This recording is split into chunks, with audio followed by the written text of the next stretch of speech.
You all have a nice one.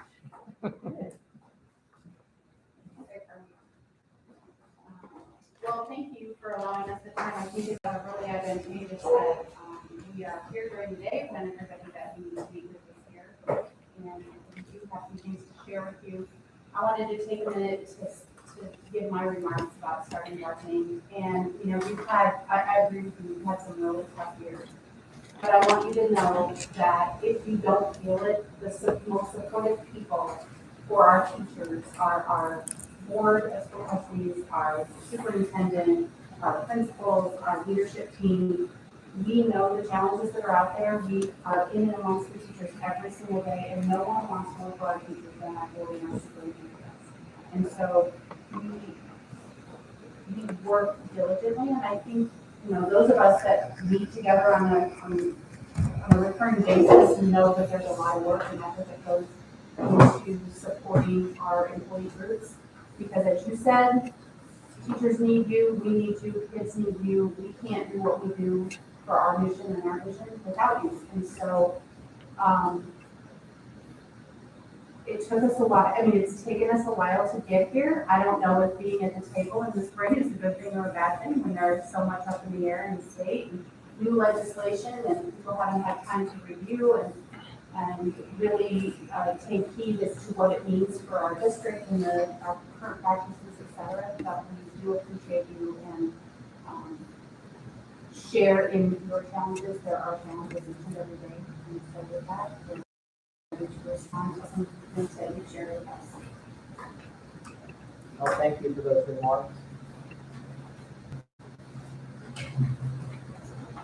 I'm going to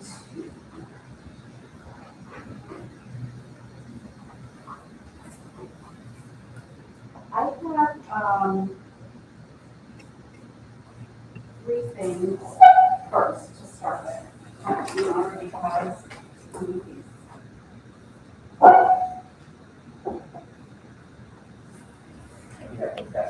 Well, I should have probably gotten these in order.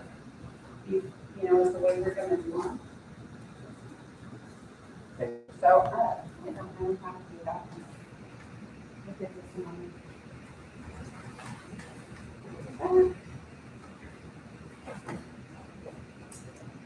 Mr. Fred, I'd love to know how to get you back here.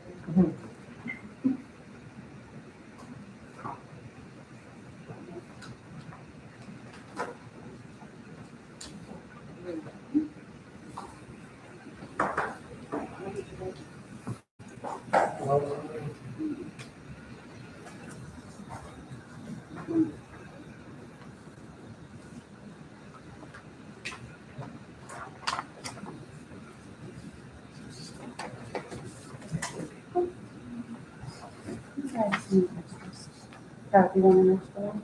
No, I really don't know. If you want me to take it so you don't have to walk back with it, I'll throw it out for you. No, I always need clean copies. One of the proposals I don't think I was able to edit, so Throwing them at me, Dr. I'm sorry. Hang on. I see how it is. All right, great. Thank Thank you. you.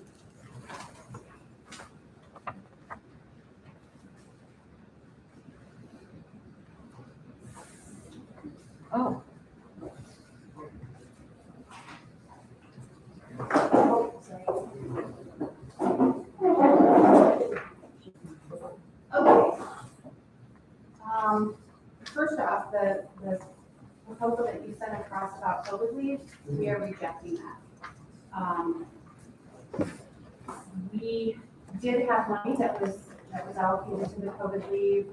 We are hopeful, like everyone else, that COVID is ending.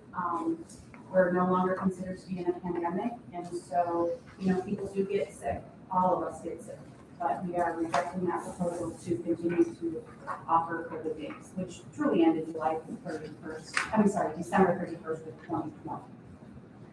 So, are you suggesting you did not receive nearly $200 million from the federal government to deal with COVID? Oh, we received money from the federal government to deal with COVID, which is what a lot of our funding is is being utilized for as well. So are you, I guess you're suggesting that employees are no longer required to take the time off if they have COVID? So if I come down with COVID and I feel like I can work, I can be here? I feel like anytime a person takes ill, they should utilize their sick days to be out of the building. But there's no specific restrictions around COVID anymore, so if a teacher calls the office and says, I have COVID, can I go to work? I say, yeah, if you feel up to it. They'll have to make a decision of whether or not they're going to utilize the sick day or not. Okay, so there's, They, just like if they have the flu, they're not going to call my principal and say, I think I have the flu, I'm coming into work today. well, actually, a lot of our teachers end up having to come in when they're not feeling well because we don't have substitutes, et cetera, et cetera. So I just want to be clear that there's no more COVID restrictions as far as they have to take X amount of days off. So, because I'm fully vaccinated, boosted, so when I had COVID, I felt like my allergies were acting up. So I would be good to come into BPS And school. what we're saying is we're not providing any more COVID leave, that it's just like any other illness that we have, and if the teacher doesn't feel well, they probably should not be coming to school. Okay, but it's up to them now, even with the positive COVID diagnosis, if they feel. Like I said, when I had COVID, I felt like my allergies were acting up, so I could be in BPS school working with COVID. I'm thinking that teachers probably would not go get tested for COVID, as, again, just like the flu, we don't all go get tested when we have the flu. If someone, teachers or any other employee is not feeling well, they probably should utilize one of the days that have been provided to them contractually and policy-wise to be out with the sick day. All right, and so does the federal government send flu relief money I don't know to the answer to districts? that. That you do know the answer to I don't know the that. answer to that. They do not, so I'm saying this money was sent to the district specifically to deal with COVID, and one of the biggest concerns with COVID is employee absences. I'm asking you these questions because I have a feeling there'll be a follow-up conversation where you say, no, I meant to say if you have COVID, No, I'm you just can't. saying, we you are, can't be at- again, teachers have a utilization of sick days as well as all of us. I have sick days, Ms. Browning has sick days, everybody has sick days. And so we are, at this point, going to utilize our sick days for our illnesses. But there are very few illnesses that we really can't come to school if we have, right? And COVID being one of them, and where there's federal money to deal with this. So we're gonna need to talk about this one some more. Like Kyle, did you want to say something? I was just trying to figure out if August 11th or 12th next year, whenever school starts, if I test positive for COVID, can I come to work or not? I guess that's my question. Because I probably had some symptoms, I'm guessing. So can I come to work? You have to make a decision based on what's best for the colleagues that you work with each and every day, I would assume. And again, we are not monitoring any other illness of our employees right now, so we're going to rely on the fact that our employees. So right now, if an employee notifies one of your principals that they test positive for COVID, that employee is told not to come to work, I right? think right now, because we're asking people to notify us, because we still have these days in the. So all that requirement's going away in August. If one of your principals are notified that an employee has COVID, their principal can say, yep, come to school. I don't think that our employees will be notifying our principals in August of COVID. We've not asked them to, so I can't answer that. I can't look toward August as to who's going to notify whom about what. What I can say is we all have a bank of days, and we can utilize those days for illness. That's what they are there for, and that's, so we're rejecting this. Well, and I'm not entirely disagreeing with that, but what I'm disagreeing with is you have money specifically to deal with COVID issues. That's why this is in MOA and not in contract language, because we wouldn't expect it to continue once that money runs out. So we're saying, while you have this federal money and you're able to use it on things that are actually related to COVID and, maybe not new carpets at ESF, which was like Wouldn't be allowed to be made anyway. hundreds of thousands of dollars are going to be spent on new carpet at ESF, so. I think it's 1.5 million It's a actually 1.5 million. Yeah. thing. of COVID money. Yeah, so it seems like, providing COVID leave to employees would be a better use of the COVID relief money than carpet at ESF. So no. Thank you. The next one I'll go to is the planning time. I'm not sure in which way they came to us, but I'll respond to this one. So we, we have actually accepted part of this proposal and increased it a little. So this is what the response is related to planning time. Members of the bargaining unit will be compensated $45 for each class covered during their planning time, $90 if the school is on block schedule. Teachers who provide coverage because an absent teacher's class is split shall have $135 divided equally amongst them for 4 hours or less, $275 divided equally amongst them for more than 4 hours. The responsibility for supervising students shall be rotated as equitably as possible among teachers if it is not reasonably possible to obtain a substitute teacher. We have rewritten N to read, in the event a principal assigns a teacher to a class or classes of an absent teacher, and or the teacher loses his or her preparation time as a result of the assignment, members of the bargaining unit will be compensated according to Article 6, Section C, Paragraph 2, Subsection K, which is that language right above. All right. Well, I like the increased dollar amount. That brings a smile to my face. So I noticed you crossed off about the number of protected planning periods, still having the protected planning periods. Was there conversation amongst the principals as to why that can't be done? And if so, can I hear the thoughts of the team on that? Absolutely. But I will say the protected planning periods for covering class, if teachers are going to be compensated for that, is a little bit different than planning periods which are required for data chats or parent meetings or other sorts of things. So there are many teachers that substitute data. A lot of that by their choice, because remember, it started out to be a volunteer. They volunteered to do this and then receive pay for it. So what I'm saying is, they can, remember I started out with, we'd love to bring you to pass language that says never. We don't need this. We don't need this because so what would prevent a teacher from having to cover for 5 days a week and just never, ever have a planning? Although it'd be nice if be getting fair compensation for that, but I mean, that's not really what we want. I think the responsibility to rotate as equitably as possible amongst all the teachers. Can I ask your principal Sure. a question directly? Is it too much to ask for you guys to provide your rotation schedule to your director so BFT can review it and make sure it actually is being done equitably? Because that's kind of, we believe for the most part it is being done equitably, but there are some concerns and we're like, so we've asked for that previously. So what are your thoughts on that? Is that something you could provide? Is that asking too much? Yeah, Is it? my secretary sends you right now. We follow it on a daily basis. Okay. We have to. Okay. So that would not create a problem for principals if, It's already let's say, got that. we added that into this language, that principals would provide it to their directors for review? I don't have a problem. We have to follow every day. Does anybody on the team have any questions about that?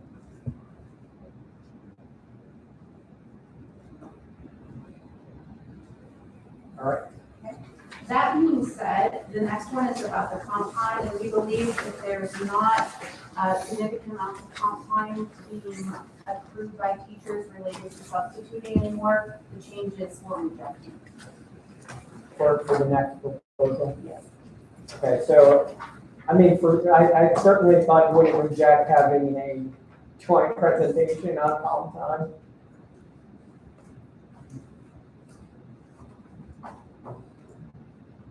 Oh, Let us consider that. okay. Now, okay, so you're saying we don't need to make, increases to 40 hours because teachers have ample time to use their their comp time No, already? what we're saying is that, so one of your concerns was that they're accruing so much comp time, they can't even use it. This previous proposal about paying that amount of money for some time is gonna take a lot of that comp time opportunity to accrue away. Of course, we still have the things in the contract that says parent-teacher nights, and if they're asked to come back to school, and, parent conferences after, work time, of course, those are opportunities to accrue comp time, but significant amounts of accrual are going to go away by the fact that we're paying to cover classes now. And I don't disagree, and that was actually part of the intention with the previous language, but, we've discussed previously, teachers are finding it very difficult, to use their comp time, all right, because they're getting those 16 hours that have to come from the non-student day. They're finding it very hard because at least before school and after school and early release. So, And I think one of the things that we did talk about as a team that we would be willing to do is to see how this went next year with the payment of the substitute, payment to cover the classes and the splitting of the classes, and see if there's a necessity to come back and readjust some of the comp time figures. But we looked at them kind of as hand in hand. any questions? I just have one question, just because I see kind of I don't know, like a confusion point that I know a lot of teachers have is, so if I'm a teacher and I need to use some of that non-student time to get some of my comp hours utilized, some of the best opportunities to do that are like PD days. But then I also get a little bit of pushback, and I know some of my fellow staff members get a little pushback when we try to take off during PD days. As a teacher that has to make a very detailed subplan every time I'm out, a PD day is, especially for veteran teachers that have done some version of these PDs, usually 5 and 6 times in their career, like what's the push? I would think it would benefit the district to have as many teachers as possible taking off when no subs are required and no funds would have to be distributed. But it seems like I'm getting a counterintuitive message sometimes of, well, we need everybody to be trained on this, so everybody needs to be in the building on these days. So I just need that to kind of rectify in my mind. Are we encouraged to use non-student time, which would include PD days, or are we not really encouraged to use non-student? So comp time is not eligible for district PD days, and that's as they're assigned on the calendar, and that is the different clause in the contract. Professional development the is. district interpretation of that language. Professional development is very important to us. There are changes in curriculum, there are changes in statute, there are more unfunded things that come down from the state. Training is something that's ongoing and pervasive across school years. Working with students for achievement, data, all those sorts of things, not only on the professional development days, district-wide, school-based, but also on the 6th, the 3 each semester that we get. And teachers are eligible to take comp time on those Friday early release days that have to be. But the 16 hours during 2 days of district board adopted calendar professional development, we believe is important to all of our teachers for all of the ongoing things that need to be tested and developed. Thank you. We disagree on that point. Teachers can still utilize comp time. It's very clear on early release Fridays, Absolutely. even if it is a professional development day. And what was the other thing I wanted to say about comp time? Well, actually, one of the things that's come up in this disagreement about whether we can use comp time on PD days is in it's Article 6, Section D, teaching assignments and duties. It says upon a review of the in-service programs offered on a specific in-service day, the teacher and his or her principal mutually agree that programs offered on that day do not contain activities which would beneficially apply to the responsibilities of the teacher, or the teacher has renewed his or her certificate for that school year. The teacher shall be allowed to remain at his or her school or at another school board cost center as assigned by the principal or request compensatory time. So regardless of where we land with this language, we hope that the district reviews that language with principals, because it is something that we really are going to start breathing and pushing back on, because of the situation Matt's talking about. He's been to the whatever training 3 times in his 20-year career. Doesn't need it, don't force him to go. Sandy, the AP psychology teacher, doesn't need the, the reading, whatever is being offered. It's got to be relevant, and we've been saying that for years and years and years, and everybody on that side shakes their head, and then it never happens. But I would It's the say, same- I take that challenge that you Okay. just issued, and we will make sure and discuss that with principals. The other thing I do want to say that was reminded of me last time that our group met about professional development and things that we wanted to see, is that there is a requirement that professional development is provided for the renewal of certificates. And we are getting close to people not having enough of those hours because they're not attending some of the things that are offered. So that's important as well for them when it comes time for the certificate renewal, that they are able to show the hours that they've had, so that happens as well. But I take your challenge. All right, did you have anything else for us? I have a couple. Okay. Do you want to hear about any? Yes. Don't be too excited. Don't do that. Don't do that to yourself.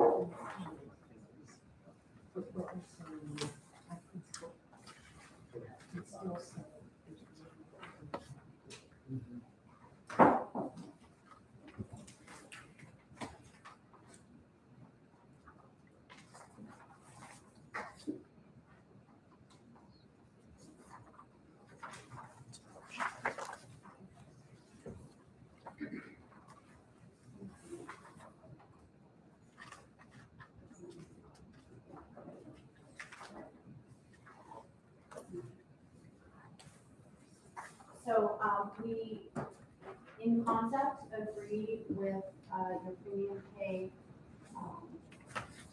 proposal to us, but I want to make it very clear that there is a combination of non-recurring funds and ESSER that is, that are for all of our employees. And it's both ESSER funds and other non-recurring funds that we have each and every year. And so I want to make sure, because I think you identified when you passed it across the first time, I think you identified ESSER only, and this, I want to be clear that it includes both non-recurring funds that are eligible for redistribution at the end of this year, as well as the ESSER funds. Okay? I understand. Okay, thank you. So, we agree with the September returning members of the bargaining unit for a one-time premium pay if they were employed with Brevard Public Schools on 5/27 and are active on August 15th. It's important to understand that the way that our pay cycles work, there has to be a 30-day cushion. So August 15th would be an active date for those same employees that finished the year with us, and then they would receive a one-time premium pay on September 15th in the amount of $1,000. On September 15th, in addition, members of the bargaining unit who have completed 8 years with BPS and are active on August 15th will receive a one-time premium pay. The number that you put down for the 6 years at 30/40, when we looked at our the number of years of service, that was underestimated by somebody had the figure, but I don't know where it is, but it was underestimated by I believe maybe less than 1,000 people, but it increased the amount. Whoa, time out. Sorry, Dr. Green. You can't overestimate by 1,000 people because you guys don't have that many people working for BPS. No, I said less than 1,000. Okay. Less than 1,000. You had 30/40, and it was, I'm sorry, maybe only a couple hundred. I had the figure down, but the point is, it was, you underestimated, and we have the numbers in the system. We pulled them right out of the system. That's the only reason for it. So I just want to clarify, we were actually looking at this and obviously it's 8 years and more, right? Correct. Yes, correct. And so that would be 2,738 of our employees by changing it to 8 years. Also paid on September 15th for all those members who were active on August 15th. On November 30th, so we added the pay dates in here, all members of the bargaining unit who were active on October 30th will receive a one-time premium pay of $1,200. And then we changed the February pay to March 15th, 2023. All members of the bargaining unit who were active on February 15th, 2023 will receive a one-time premium pay of $1,200. Did you happen to check when spring break is? And that is right in the middle of spring break. I believe spring break starts on Monday the 13th, if I'm not mistaken. And then we rewrote your asterisk language to read, each premium pay is independent from the others. All teachers, short-term teachers, and part-time teachers are included. Part-time teachers at a prorated amount. And the qualification for each pay date is 30 days prior. So when I say independent, for example, when I asked you the question about short-term teachers, and I said perhaps you have a short-term teacher who's working from October 1 until December 1. I'll even make it through December 1. Did you expect that short-term teacher to get the November 30th premium pay? And your answer is yes. But I believe you started to say as well as the next month. And this language passes back that the short-term teachers are included, but only if they're active 30 days prior to the pay date, and then, they'll get that pay, they'll get that premium. But they're independent of the others. So I think the sticking point might be the short-term teachers because they're short-term. So they might not be here for the September one, but they might be here for the November one. They might not be here for the November one, but will be here for the March one. So they're independent of each other. And as far as part-time teachers at a prorated amount, what would that prorated amount be then? So if they're half-time, it would be $600. If they're 6.4 hours, whatever that percentage is, and that is how our system calculates. And we have I think our units are 0.5, 0.6, and 0.8. Do you happen to know how many employees or members of the bargaining unit that are on part-time? I don't, but I bet you Mr. Savage might have that in his table, or I can find out.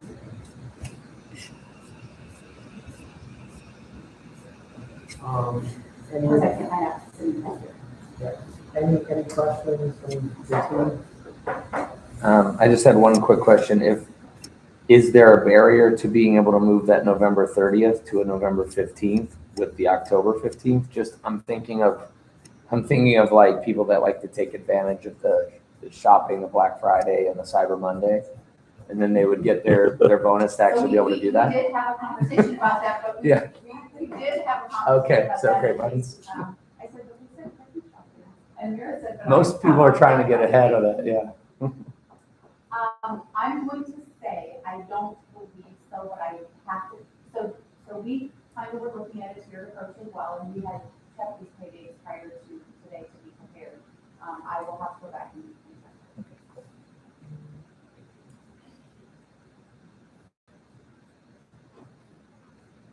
Do you have anything else? I have one more. Did anybody else have any questions? Just wanted to, where did you get the 8 years? Why 8 years instead of 6 years that I missed? So 6 years was kind of underestimated, and it took the amount a little higher, so.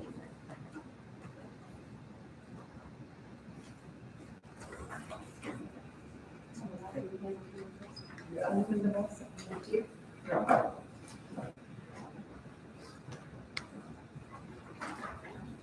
Dr. Green, if you could tell us the difference in that amount between the 6 years and 8 years, that would be interesting. I wrote it down, I don't know in my area, but I will do.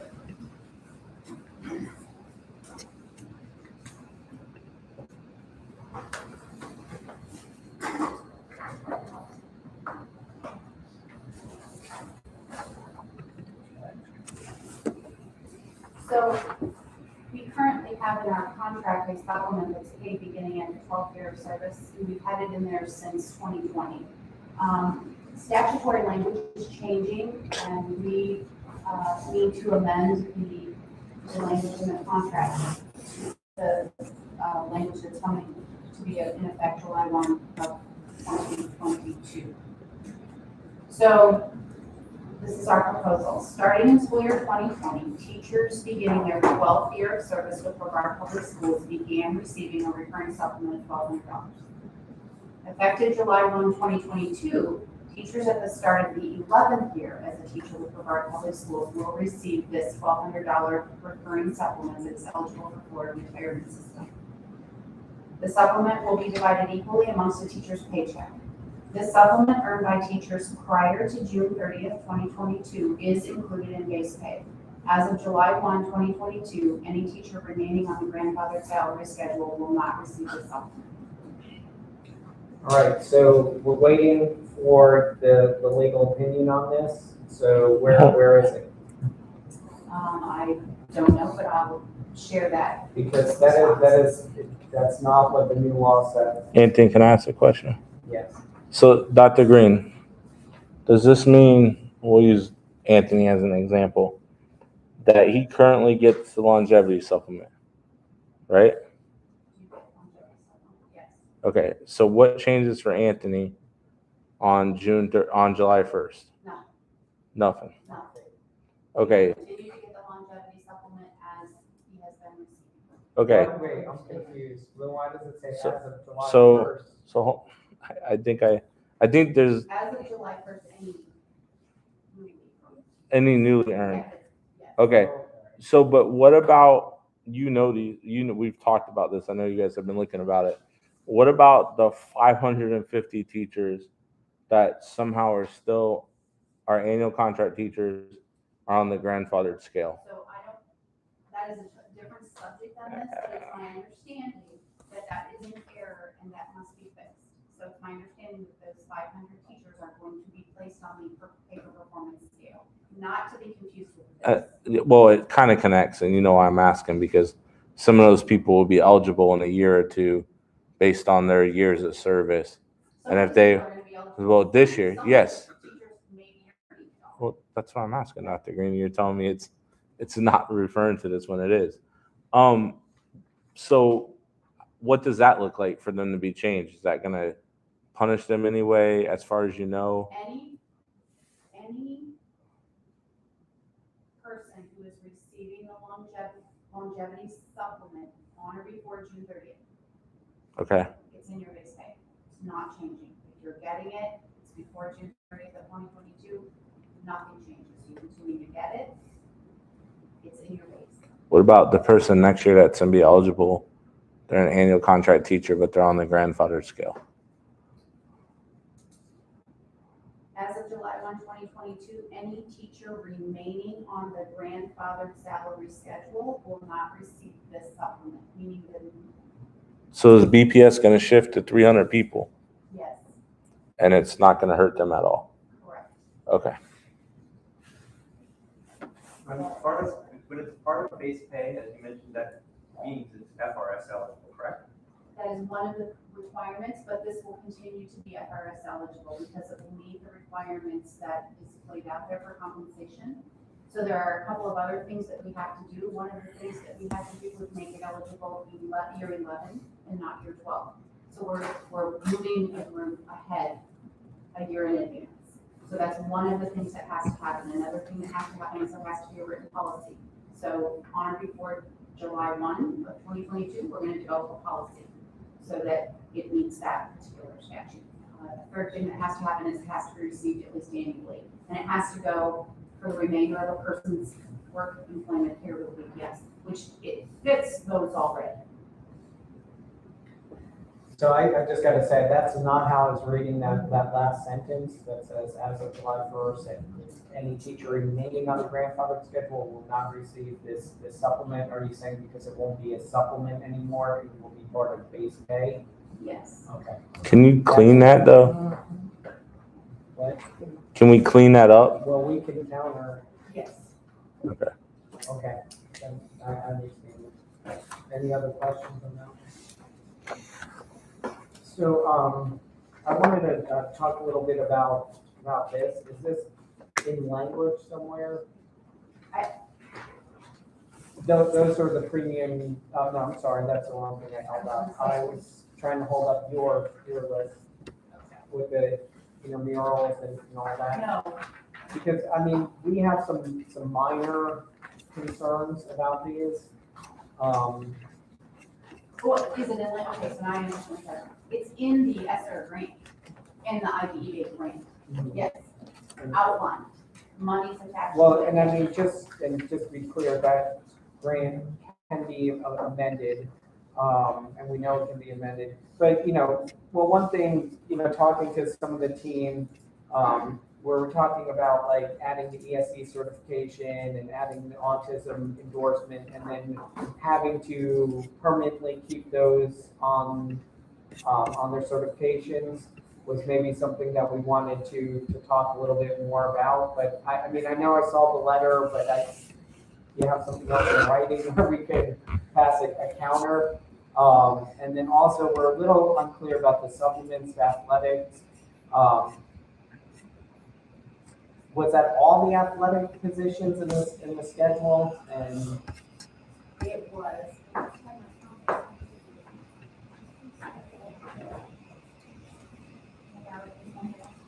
So if you go to our contract as, so the athletics student on page 71. yeah, So yes, it's all of those that are under athletics.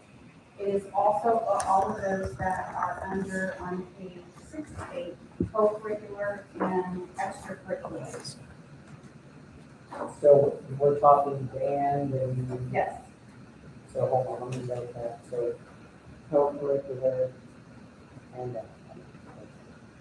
and extra and athletic. extracurricular on page 68. Yes. So the only ones that are not increasing are the professional. Yeah, the professional one, and then some of those others in there, like the critical shortage and the mentor and those. These are the ones that are working with students specifically. Okay, that's good to know. I think that's what we understood initially. And just so everybody is listening, like the professional ones are like department heads, mentors, which I believe we just increased recently, team leader, alternative learning teacher, okay. Yeah, but I think we would like to kind of have a little more in writing about these to work from. I can try and get that. Okay. All right, so did anybody else have any questions or comments on the supplements? Yeah. All right, we're gonna go ahead and caucus. Thank you for bringing us something to caucus about. Go get lunch now.